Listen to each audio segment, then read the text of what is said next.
આજે આપણે એકદમ અલગ જ રીતથી પાલકનું શાક બનાવવાના છીએ. આજે આપણે પાલકનું શાક બનાવવાના છીએ. તેના માટે મેં અહીંયા પાલક, ડુંગળીને મેં આ રીતે કટ કરી લીધી છે.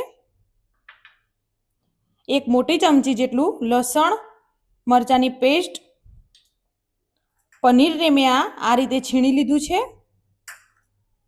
અને કાજુ લઈ લીધા છે. તેલ ગરમ થઈ જાય તે પછી આપણે જીરું એડ કરીશું,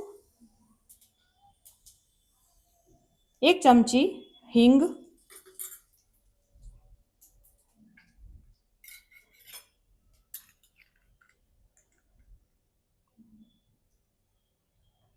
ડુંગળી એડ કરીશું,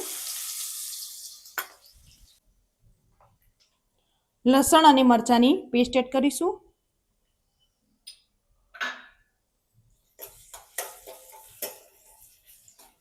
તેને પણ આપણે મિક્સ કરી લઈશું.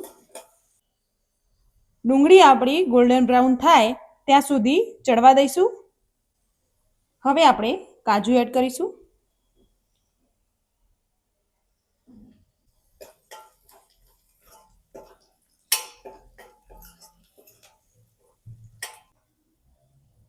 હવે આપણે પાલક એડ કરી દઈશું.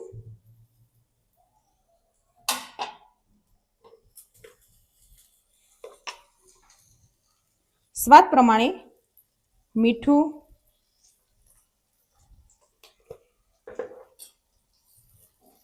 એક ચમચી હળદર, 1 ચમચી લાલ મરચું પાવડર,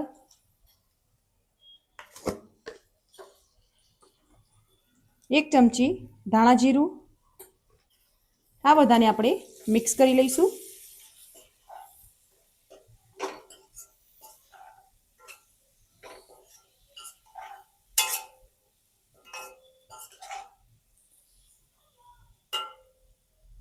પાલકને આપણે ચણવા દઈશું.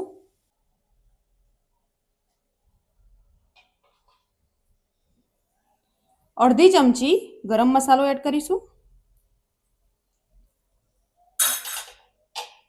તેને પણ આપણે મિક્સ કરી લઈશું.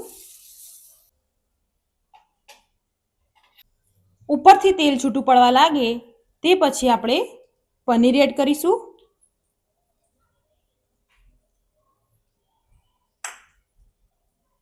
મિક્સ કરી લઈશું. આપણે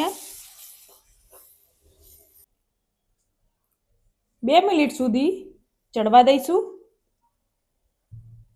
હવે આપણે ઉપરથી ધાણા એડ કરીશું અને ગેસને બંધ કરી દઈશું. આપણું પાલકનું શાક રેડી થઈ ગયું છે.